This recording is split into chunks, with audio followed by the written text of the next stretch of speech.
Hello दोस्तों, class 12 computer science सीखने के सीरीज में आप सबों का एक बार फिर से स्वागत है। आज हम लोग मॉडल सेट 1 का कंप्लीट सॉल्यूशन देखने वाले हैं, जो जेक बोर्ड यानी Jharkhand academic council intermediate examination computer science के लिए वेरी वेरी इंपॉर्टेंट है। दोस्तों, ये जो सेट है स्पेशलिस्ट के द्वारा बनाया गया है, जो आपके एग्जामिनेशन पॉइंट ऑफ व्यू बहुत ही ज़्यादा इंपॉर्टेंट है और काफ़ी हद तक इसी से क्वेश्चंस आने की संभावना है।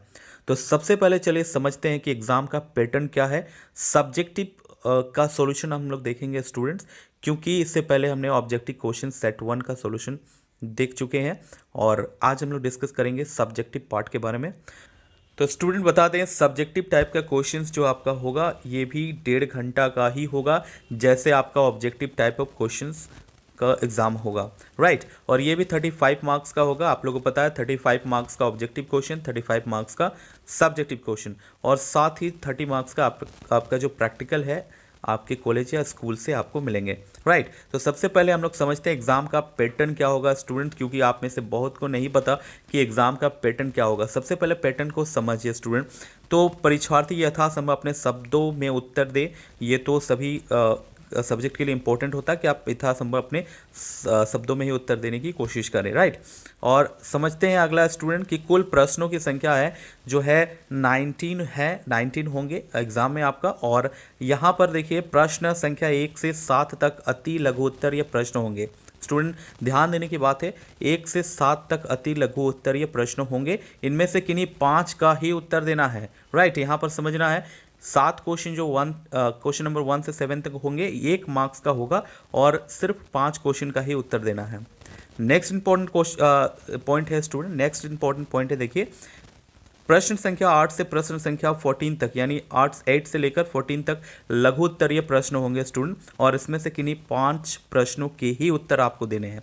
प्रत्येक प्रश्न के 3 अंक निर्धारित हैं स्टूडेंट, यानी प्रश्न संख्या 8 से लेकर 14 तक जो क्वेश्चन आप लोग बनाओगे इसमें आपको 3 मार्क्स प्रत्येक में आपको मिलेंगे। नेक्स्ट इंपॉर्टेंट पॉइंट है स्टूडेंट, प्रश्न संख्या 15 से लेकर 19 तक, यानी 15 से 19 तक दीर्घ उत्तरीय प्रश्न होंगे स्टूडेंट, और इसमें किन्हीं 3 प्रश्नों का ही उत्तर देना है और 3 प्रश्नों का उत्तर देना है, लेकिन प्रत्येक में आपको 5 अंक मिलेंगे, यानी 5 मार्क्स मिलेंगे स्टूडेंट। ऊपर में देखिए क्या है, 8 से लेकर 14 तक इसमें 5 प्रश्नों का उत्तर देना है, और इसमें क्या है आपको जो 15 से लेकर 19 तक है इसमें किन्हीं 3 प्रश्नों का ही उत्तर देना है। तो ये पॉइंट्स हमेशा आपको माइंड में रखना है। चलिए डिस्कस करते हैं क्वेश्चंस के बारे में। क्वेश्चंस वेरी इंपॉर्टेंट है स्टूडेंट, ये सारे क्वेश्चंस एक्सप्लेनेशन के साथ मैं आप लोगों को प्रेजेंट कर रहा हूँ आपके बेनिफिट के लिए, तो काफ़ी अच्छा से अभ्यास कर लें। सेक्शन 1 में स्टूडेंट फिर से यहाँ पर देखिए आपको मिलेगा एग्जाम में लिखा हुआ है student will answer any 5 questions out of the 7, यानी 7 क्वेश्चन में आपको 5 क्वेश्चंस का ही आंसर देना है और इसमें आपको 5 मार्क्स मिलेंगे, ईच क्वेश्चन में 1 मार्क, राइट। क्वेश्चन नंबर 1 है, वेरी बेसिक क्वेश्चन है। देखिए student, who has developed C plus plus programming language. C plus plus programming language को किसने डेवलप किया? प्लस प्लस प्रोग्रामिंग लैंग्वेज जो है बिजार्ने स्टॉप ने डेवलप किया था। आंसर हो जाएगा हमारा बिजार्ने स्टॉप। नेक्स्ट हमारा क्या है, 1 नंबर वाला क्वेश्चन है स्टूडेंट, इस प्रत्येक में आपको 1 मार्क्स यहाँ पर निर्धारित है। तो क्वेश्चन नंबर 2 देखिए, what is token in C plus plus. C plus plus में टोकन क्या है या किसे कहते हैं? तो tokens are the smallest unit of a program. Student आप लोग को पता है किसी भी प्रोग्राम का जो स्मॉलेस्ट यूनिट होता है वो टोकन कहलाता है, विच आर मीनिंगफुल, जो मीनिंगफुल होना चाहिए टू द कंपाइलर के लिए, राइट। उसे हम लोग कोड ऑफ यूनिट को क्या कहते हैं? स्मॉलेस्ट यूनिट को टोकन कहते हैं। वेरी इंपॉर्टेंट क्वेश्चन है स्टूडेंट, ये कई बार आपके पिछले एग्जाम्स में भी आ चुका है, तो इस क्वेश्चन को अच्छा से आप प्रैक्टिस कर लें। नेक्स्ट है हमारा question number 3, the process of finding the location of the particular element in array is called. किसी एरे में आप उसके किसी एलिमेंट का पार्टिकुलर लोकेशन अगर फाइंड करना चाहते हैं तो ये जो प्रक्रिया होती है इसे क्या कहते हैं स्टूडेंट? अगर हम लोग क्या करते हैं, फाइंडिंग द लोकेशन कभी भी बात होती है स्टूडेंट तो ये सर्चिंग कहलाता है, याद रखना है। Very very important question. Next question है, देखिए व्हाट इज डीबीएमएस। डीबीएमएस क्या स्टूडेंट? तो डीबीएमएस क्या होता है? डेटाबेस मैनेजमेंट सिस्टम होता है। डेटाबेस मैनेजमेंट सिस्टम, इसके फुल फॉर्म को भी याद रखना है। डीबीएमएस का फुल फॉर्म होता है डेटाबेस मैनेजमेंट सिस्टम। एक सॉफ्टवेयर डिजाइंड होता है स्टूडेंट। डीबीएमएस जो है एक सॉफ्टवेयर डिजाइंड होता है to store, retrieve define and manage the data in database. किसी डेटाबेस में हम लोग डाटा को आसानी से एक्सेस कर सकते हैं, रिट्रीव कर सकते हैं, स्टोर कर सकते हैं। इसके लिए जो डिज़ाइन होता है सॉफ्टवेयर, उसी को हम लोग डीबीएमएस कहते हैं। डीबीएमएस का फुल फॉर्म क्या होता है? Database management system, right. Next question पर आते हैं स्टूडेंट। नेक्स्ट क्वेश्चन हमारा है what is LIFO in stack. किसी स्टैक में लिफो का क्या मतलब होता है? वेरी इंपॉर्टेंट क्वेश्चन है। तो लिफो का मतलब होता है लास्ट इन फर्स्ट आउट, याद रखना है, last in first out. Next question है what are the arithmetic operators in C plus plus. C plus plus में कौन कौन से अर्थमेटिक ऑपरेटर्स हैं? स्टूडेंट मैं आप लोगों को बता दूं, जो भी प्लस माइनस गुना भाग होता है इन्हें अर्थमेटिक ऑपरेटर्स कहा जाता है। तो ये हमारा आंसर हो जाएगा। नेक्स्ट क्वेश्चन है स्टूडेंट देखिए, लेन स्टैंड्स फॉर। लेन किस चीज़ के लिए स्टैंड करता है? तो लोकल एरिया नेटवर्क के लिए स्टैंड करता है, right. Lane stands for local area network. मैंने यहाँ 7 क्वेश्चन का आंसर लिख दिया है, लेकिन एग्जाम में आपको इन 7 क्वेश्चन में से 1 नंबर के जो क्वेश्चन हैं इसमें 5 का ही आंसर देना है, राइट। नेक्स्ट आते हैं हम लोग सेक्शन बी में स्टूडेंट। यहाँ पर देखिए इंस्ट्रक्शन को पढ़िए। Students will answer any 5 questions out of 7। Student को किसी 5 क्वेश्चन का ही आंसर देना है आउट ऑफ 7। 7 क्वेश्चन है, लेकिन आपको सिर्फ 5 क्वेश्चन का ही देना है आंसर, और प्रत्येक क्वेश्चन में आपको 3 मार्क्स मिलेंगे। तो देखिए क्वेश्चन नंबर 1 क्या कहता है? Right the difference between data and information. Data और इन्फॉर्मेशन के बीच क्या डिफरेंसेस है आपको लिखना है। वेरी वेरी इंपॉर्टेंट क्वेश्चन है। तो स्टूडेंट डेटा एक जो होता है इंडिविजुअल यूनिट होता है, contain raw material, right.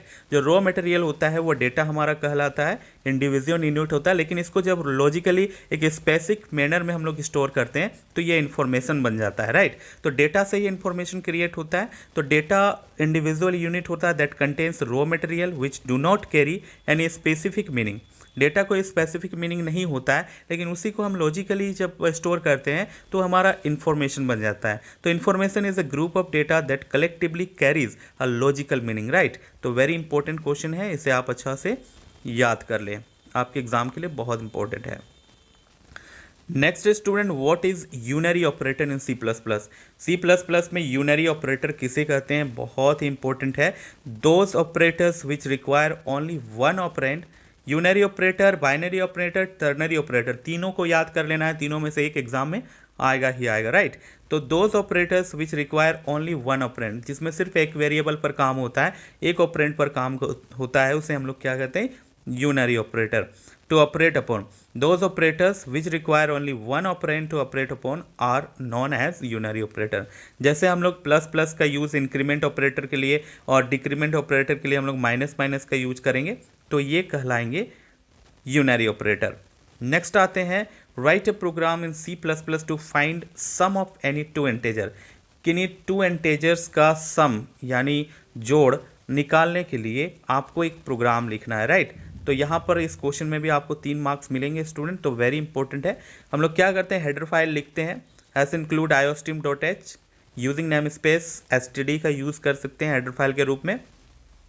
Int main से हम लोग प्रोग्राम स्टार्ट करेंगे और वेरिएबल बनाएंगे हम लोग। इंट फर्स्ट नंबर नाम का एक वेरिएबल बनाते हैं, और सेकेंड नंबर को जोड़ना है तो सेकेंड नंबर नाम का एक वेरिएबल बनाते हैं। हमने अंडरस्कोर का यूज़ किया हुआ है। देखिए सी प्लस प्लस में आपको पता है स्पेस का यूज नहीं किया जाता है। उसके बाद एक सम नाम का वेरिएबल बनाते हैं, राइट। तो सबसे पहले स्टूडेंट एक मैसेज हम लोग प्रिंट करना चाहेंगे स्क्रीन पर, तो इसके लिए हम लोग एक सी आउट का यूज करेंगे, इंटर टू इंटेजर, राइट। इससे हमारे यूजर को एक मैसेज आ जाएगा स्क्रीन पर कि इंटर टू इंटेजर। इसके बाद हम लोग सीन फंक्शन का यूज करते हुए फर्स्ट नंबर को कॉल करेंगे सेकंड नंबर को। इससे यूजर क्या करेगा? जो भी फर्स्ट नंबर इंटर करेगा और सेकंड नंबर वो स्टोर हो जाएगा। उसके बाद हम लोग क्या करेंगे? सम को डिफाइन करेंगे। सम के अंदर हमारा first number plus second number होगा, यानी जब हम लोग सम वेरिएबल को कॉल करेंगे तो इसके अंदर पहला नंबर और दूसरा नंबर का एडिशन जा चुका होगा, राइट। इसके बाद हम लोग क्या करेंगे? सी आउट करेंगे फर्स्ट नंबर को, पहला नंबर आपका डिस्प्ले होगा। फिर इसके बाद हम लोग प्लस चिन्ह को डिस्प्ले करेंगे। इसके बाद हम लोग सेकंड नंबर को डिस्प्ले करेंगे, इसके लिए हमने कॉल किया हुआ है। उसके बाद बराबर का चिन्ह देंगे और सम को कॉल कर देंगे, जिससे क्या होगा कि दोनों नंबर का सम जो है स्क्रीन पर डिस्प्ले होगा, राइट। रिटर्न 0 से प्रोग्राम को क्लोज कर देंगे। Very simple student. Next question है, देखिए what is function overloading in C plus plus. C plus plus में फंक्शन ओवरलोडिंग किसे कहते हैं, राइट। तो फंक्शन ओवरलोडिंग मीन्स क्या होता है स्टूडेंट? ओवरलोडिंग मीन्स क्या? मल्टीपल टाइम जब हम लोग किसी फंक्शन का यूज करते हैं तो ये कॉन्सेप्ट कहलाता है function overloading. C plus plus allowed, student देखिए क्या होता है, C plus plus allows specification of more than one function of the same name in the same scope, right. C plus plus में हम लोग एक ही नाम का क्या कर सकते हैं, अलग फंक्शंस का यूज कर सकते हैं, लेकिन अलग अलग पैरामीटर लिस्ट के साथ में। तो एक ही फंक्शन का यूज जब हम लोग क्या करेंगे अलग अलग पैरामीटर लिस्ट के साथ में, यानी डिफरेंट काइंड ऑफ वेरिएबल्स के साथ में हम लोग जब यूज करते हैं तो ये कहलाता है function overloading. This functions are called overloaded function. Overloaded functions enable you to supply different semantics for a function depending on the type of the number argument, right student. तो क्या होता है, अलग अलग आर्गुमेंट लिस्ट के साथ में जब एक ही फंक्शंस का हम लोग यूज कर सकते हैं सेम नेम का, तो ये कॉन्सेप्ट कहलाती है फंक्शन ओवरलोडिंग। नेक्स्ट क्वेश्चन है, देखिए what is DDL statement, give example for the statements. Student DDL क्या होता है, डेटा डेफिनेशन लैंग्वेज होता है। ये एसक्यूएल में जो हमारा चैप्टर है उसमें मिलता है। Data definition language is use to define data structure, data structure को डिफाइन करने के लिए यूज होता है। फॉर एग्जांपल इसमें हम लोग कमांड का यूज कर सकते हैं, create table, alter table, instructions in SQL. तो ये एसक्यूएल का ही एक लैंग्वेज है डीडीएल, यानी डेटा डेफिनेशन लैंग्वेज, राइट। तो वेरी इंपॉर्टेंट है ये क्वेश्चन भी। नेक्स्ट क्वेश्चन है, देखिए इंटरनेट और कम्युनिकेशन से लिया गया है। व्हाट इज हब, हब क्या है डिफाइन कीजिए। तो a hub is a physical layer networking device which is use to connect multiple devices in a network. किसी नेटवर्क में मल्टीपल डिवाइसेस को कनेक्ट करने के लिए जो फिजिकल लेयर होता है नेटवर्किंग का, वो डिवाइस हब कहलाता है, right. They are generally use to connect computers in LAN. Hub का यूज ज़्यादातर किया जाता है लैन में, यानी लोकल एरिया नेटवर्क में। हब हैज़ मैनी पोर्ट्स, किसी भी हब में बहुत सारे पोर्ट्स होते हैं। A computer which intend to be connected to the network is plugged in one of the these ports. किसी भी एक कंप्यूटर को कनेक्ट करना चाहते हैं नेटवर्क से, तो हब के पोर्ट से हम लोग कनेक्ट करके नेटवर्क कनेक्ट कर सकते हैं, राइट। तो कई सारे कंप्यूटर्स को कनेक्ट कर सकते हैं किसी हब की मदद से, वेरी इंपॉर्टेंट है। नेक्स्ट है हमारा स्टूडेंट, देखिए what is logic gate. Logic gate क्या है, तो logic gate an idealized model होता है कंप्यूटेशंस का, फिजिकल इलेक्ट्रॉनिक डिवाइसेस का। ये आपके फिजिक्स चैप्टर में भी आप लोगों को मिलेगा। इम्प्लीमेंटिंग है बुलियन फंक्शन, जिसमें हम लोग कोई बुलियन फंक्शंस का यूज करते हैं, 0 और 1 का लॉजिकल ऑपरेशन होता है उनके बीच में। और क्या होता है, 1 और मोर बाइनरी इनपुट्स होता है, लेकिन प्रोड्यूस होता है single binary output. Binary digit क्या होता है स्टूडेंट, 0 और 1। तो लॉजिकली 2 इनपुट होता है, लेकिन आउटपुट हमारा एक ही होता है, राइट, जिसे हम लोग स्विच के माध्यम से भी जानते हैं स्टूडेंट। देखिए there are 7 logic gates, 7 types of logic gate होते हैं, इनको पढ़ लेना है। एंड गेट क्या है, और गेट क्या है, जोर गेट क्या है, नॉट गेट, नैंड गेट, और गेट, एक्स नॉर गेट। ये सारे गेट्स जो है लॉजिक गेट्स कहलाते हैं, जो बहुत इंपॉर्टेंट है स्टूडेंट। इसमें आपको याद करना है what is logic gate, right. Next question है, देखिए सेक्शन सी में हम लोग आते हैं। सेक्शन सी में आपको कितने क्वेश्चंस मिलेंगे, तो 5 क्वेश्चंस मिलेंगे। 5 में आपको 3 क्वेश्चंस ही बनाने हैं, और तीनों क्वेश्चंस में आपको 5 मार्क्स मिलेंगे, राइट। पाँचों मत बना दीजिएगा, नहीं तो एग्जाम में आपका टाइम नहीं मिलेगा आपको। तो देखिए क्या है, पहला क्वेश्चन वेरी इंपॉर्टेंट 5 नंबर का है। देखिए what is array in C plus plus. C plus plus में एरे क्या होता है, एक्सप्लेन इट्स टाइप, इसके प्रकार को भी आपको एक्सप्लेन करना है। बहुत आसान सा क्वेश्चन है। An array is a data structure. Array क्या होता है, डेटा का स्ट्रक्चर होता है that contains a group of element, जिसमें हम लोग क्या कर सकते हैं, ग्रुप ऑफ एलिमेंट को स्टोर कर सकते हैं। जबकि वेरिएबल में क्या होता है, सिर्फ एक वैल्यू को हम लोग स्टोर करते हैं, लेकिन एरे में हम लोग मल्टीपल वेरिएबल्स के वैल्यू को स्टोर कर सकते हैं। लेकिन जो एरे होता है वो क्या होना चाहिए, सेम टाइप का डेटा का होना चाहिए, सेम डेटा टाइप का एरे होना चाहिए, जिसलिए एरे को लीनियर डेटा स्ट्रक्चर भी कहा जाता है। एरे में हमारा इंटेजर हो सकता है, स्ट्रिंग हो सकता है। Arrays are commonly use to computer programs. Arrays का यूज कॉमनली कहाँ होता है, कंप्यूटर प्रोग्राम्स में होता है, डेटा को ऑर्गेनाइज करने के लिए और रिलेटेड सेट ऑफ वैल्यूज़ को ईजिली स्टोर या सर्च करने के लिए, राइट। एरे के कितने टाइप के होते हैं, देखिए सिंगल डायमेंशनल एरे होता है, 2 डायमेंशनल एरे भी होता है, और मल्टी डायमेंशनल एरे भी होता है। तो 2 डायमेंशनल एरे को ही कई बार हम लोग मल्टी डायमेंशनल एरे भी कहते हैं। तो 2 टाइप्स हुए एरे के। नेक्स्ट देखिए अगला क्वेश्चन 5 नंबर का फिर से आ गया, वेरी इंपॉर्टेंट। क्लास क्या है student, write a program using class in C plus plus. C plus plus का यूज करते हुए एक क्लास का एक प्रोग्राम आपको बनाना है। तो स्टूडेंट क्लास क्या होता है? Class is a user defined data type होता है which holds is our data. किसी क्लास में इसका अपना डेटा होता है एंड मेंबर फंक्शंस होते हैं, right, which can be access, जिसे एक्सेस किया जा सकता है use by creating instance of a class. किसी ऑब्जेक्ट का क्रिएट करके किसी क्लास के डेटा या मेंबर फंक्शंस को हम लोग आसानी से एक्सेस कर सकते हैं। तो चलिए एक प्रोग्राम बनाते हैं। प्रोग्राम किस तरह से होगा देखिए। सबसे पहले हम लोग हेडर फाइल का यूज करेंगे। तो सबसे पहले हम लोग हेडर फाइल का यूज करेंगे using namespace std iostream.h। इससे पहले हम लोग यूज करेंगे क्लास अमाउंट नाम का एक क्लास हम लोग चलिए बनाते। क्लास का नाम हमने लिखा हुआ अमाउंट, और प्राइवेट सेक्शन में हम लोग एक वेरिएबल बनाते हैं। प्राइवेट सेक्शन जो है वो एक्सेसिबल नहीं होता है। प्राइवेट सेक्शन को एक्सेस करने के लिए हम लोग क्या पब्लिक में कोई फंक्शन बनाते हैं और उस फंक्शन से डेटा को स्टोर भी करते हैं और डेटा को प्राप्त भी करते हैं, राइट। तो हमने x नाम का एक वेरिएबल प्राइवेट में बनाया हुआ है और पब्लिक में हम लोग क्या करते हैं void set नाम का एक फंक्शन बनाते हैं जिसमें एक वैल्यू हम लोग पास कराएंगे। इसके लिए int a नाम का एक वेरिएबल हमने बनाया है। अब a के अंदर जो सेट वैल्यू होगा, जो वैल्यू सेट होगा वो दरअसल x में वो पास हो जाएगा, राइट। यानी दरअसल a के अंदर जो वैल्यू है वो प्राइवेट सेक्शन x के अंदर में स्टोर हो जाएगा। इसके बाद हम लोग क्या करेंगे, एक गेट नाम का फंक्शन बनाएंगे और गेट का काम होगा रिटर्न करना। कौन सा वैल्यू को रिटर्न करना? तो x का वैल्यू को रिटर्न करना। यानी गेट फंक्शन को जब भी कॉल करेंगे तो x का जो भी वैल्यू है, यानी जो a के अंदर हम लोग डालेंगे वो x के अंदर चला जाएगा और ये x को रिटर्न करेगा। इंट मेन से प्रोग्राम को स्टार्ट करेंगे देखिए। और कोई भी क्लास को एक्सेस करने के लिए हमें ऑब्जेक्ट बनाना पड़ता है। तो उसके लिए सबसे पहले क्लास का नाम लिखना पड़ता है। तो क्लास का नाम है हमारा अमाउंट और obj नाम का एक ऑब्जेक्ट बनाते हैं और ऑब्जेक्ट के साथ में फंक्शन को सेट करते हैं कितने आप वैल्यू को डाल रहे हैं a के अंदर। तो देखिए मैंने सेट फंक्शन के अंदर 2000 डाल दिया है। दरअसल सेट फंक्शन के अंदर हमारा क्या वेरिएबल था? तो वेरिएबल a था। तो a के अंदर चला गया 2000 और a के अंदर जो वैल्यू है वो x के अंदर चला गया। और x को कौन रिटर्न करेगा? तो गेट फंक्शन। उसके लिए ऑब्जेक्ट डॉट गेट फंक्शन को हमने कॉल किया हुआ है रिटर्न 0। इससे हमारा आउटपुट आ जाएगा 2000 जो हमने लिखा है, सेट किया हुआ है, राइट। तो इस तरह से क्लास का यूज करते हुए कोई प्रोग्राम हम लोग बना सकते हैं। नेक्स्ट क्वेश्चन है देखिए, very important, what is difference between tuple and attribute. Tuple और एट्रीब्यूट में क्या अंतर होता है?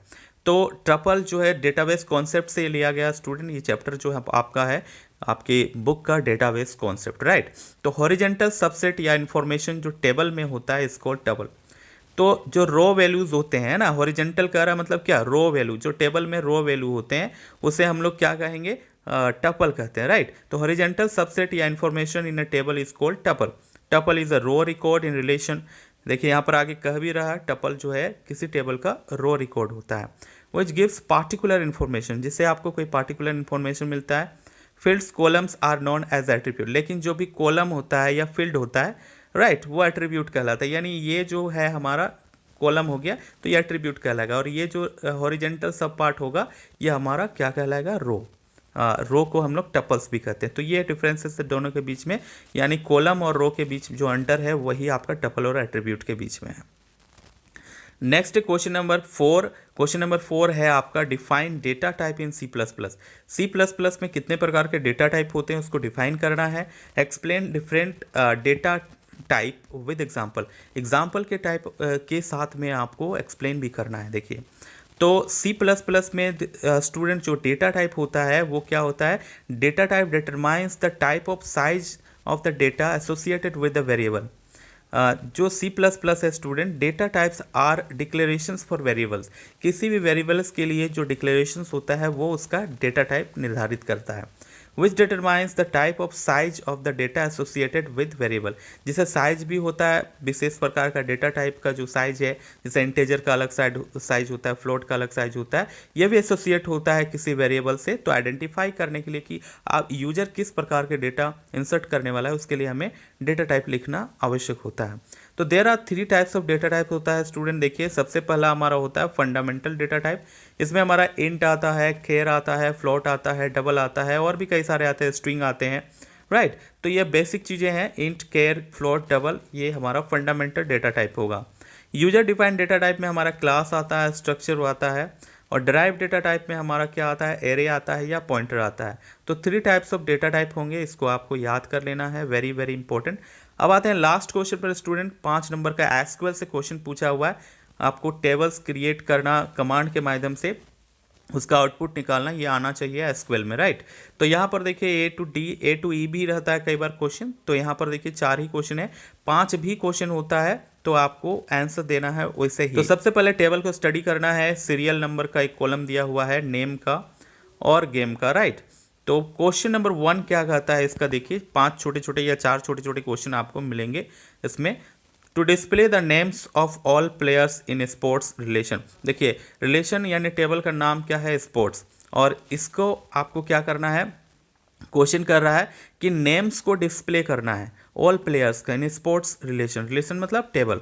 तो इसके लिए क्या कमांड आप लिखिएगा एसक्यूएल में।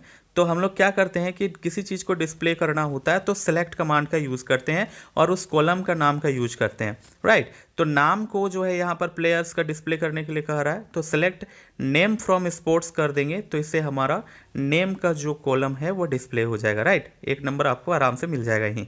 चलिए बी नंबर में आते हैं। To display the name and game. देखिए नेम और गेम 2 कॉलम का नाम लिया जा रहा है, of the all players whose games are cricket. यहाँ पर एक कंडीशन भी रख दिया गया है, देखिए कि आपको नेम और गेम तो डिस्प्ले करना ही है, साथ ही क्या है कि जो खिलाड़ी क्या लिए हैं, जिनका गेम होना चाहिए क्रिकेट होना चाहिए, कंडीशन है, उनका नाम को डिस्प्ले करो और उनका गेम का। तो यहाँ पर क्या होगा, हम लोग स्टूडेंट सिलेक्ट नेम और गेम दोनों को सिलेक्ट करेंगे, दोनों कॉलम को, ये हमारा कमांड होगा।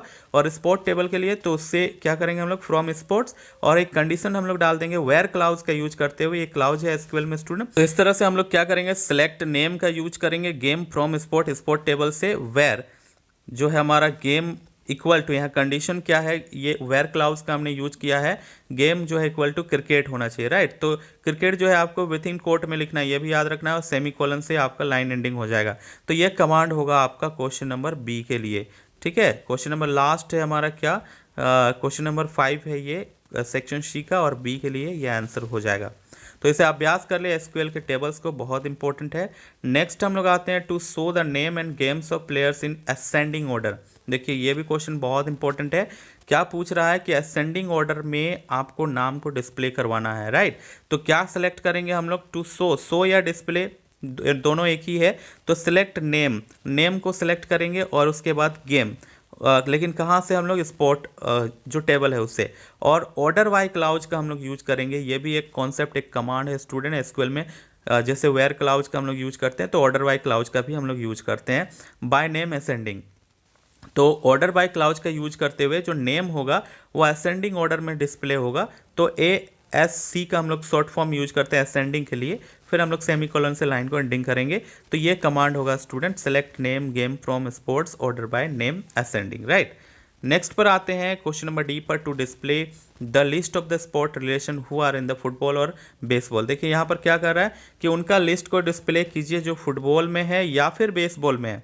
तो क्या करेंगे, सेलेक्ट स्टार का यूज करेंगे, इससे क्या होगा, टोटल सेलेक्ट होगा, है ना। तो लिस्ट पूछेगा तो मतलब क्या, टोटल डिस्प्ले करने के लिए कह रहा है। तो select star from sports where, जहां गेम इक्वल टू फुटबॉल होना चाहिए, या फिर हमने कंडीशन रखा हुआ है गेम इक्वल टू बेसबॉल होना चाहिए, राइट। तो दोनों में से कोई भी होगा तो उसका नाम डिस्प्ले हो जाएगा और टोटल लिस्ट ही डिस्प्ले हो जाएगा, राइट। नेक्स्ट क्वेश्चन है स्टूडेंट, देखिए to display the names of all players starting as percentage means क्या है, एस के बाद मल्टीपल कैरेक्टर हो सकते हैं, एस के बाद मल्टीपल कैरेक्टर। तो पहला जो स्टार्टिंग होगा वो एस होना चाहिए किसी भी नाम का, और उसके बाद कोई भी कैरेक्टर हो चलेगा। तो ये पूछ रहा है कि display the names of all players, उसका नाम को डिस्प्ले करना है, कमांड कह रहा है किसका नाम स्टार्टिंग एस से होगा और उसके बाद कोई भी कैरेक्टर हो, राइट। तो देखिए इसके लिए कमांड हम लोग लिखेंगे, select name from sports where name equal to S percentage. Very easy student, very easy है स्टूडेंट एसक्यूएल, और यहाँ से आसानी से आपको 5 मार्क्स मिल जाएंगे। देखिए वहाँ पर जो है आपका क्वेश्चन में क्या डी तक लिखा हुआ था, लेकिन यहाँ पर आपको क्वेश्चन कितना तक मिला, ई तक मिला, यानी क्वेश्चन में आपका जो हेडिंग था वो मिसप्रिंट हुआ था, यानी 5 नंबर के लिए आपको 5 क्वेश्चंस बनाने होंगे, राइट। तो यहाँ पर बहुत इंपॉर्टेंट डिस्कशन हमने किया स्टूडेंट मॉडल सेट 1 के बारे में। उम्मीद है ये डिस्कशन वीडियो आपको बहुत अच्छा लगा होगा, और ऐसे ही कनेक्ट रहने के लिए चैनल को सब्सक्राइब कीजिए। अगर आप नए हैं तो शेयर कीजिए अपने दोस्तों के साथ और अच्छा से तैयारी कीजिए। जल्द ही और भी मॉडल सेट जारी होने वाले हैं। तब तक के लिए इतना ही, धन्यवाद।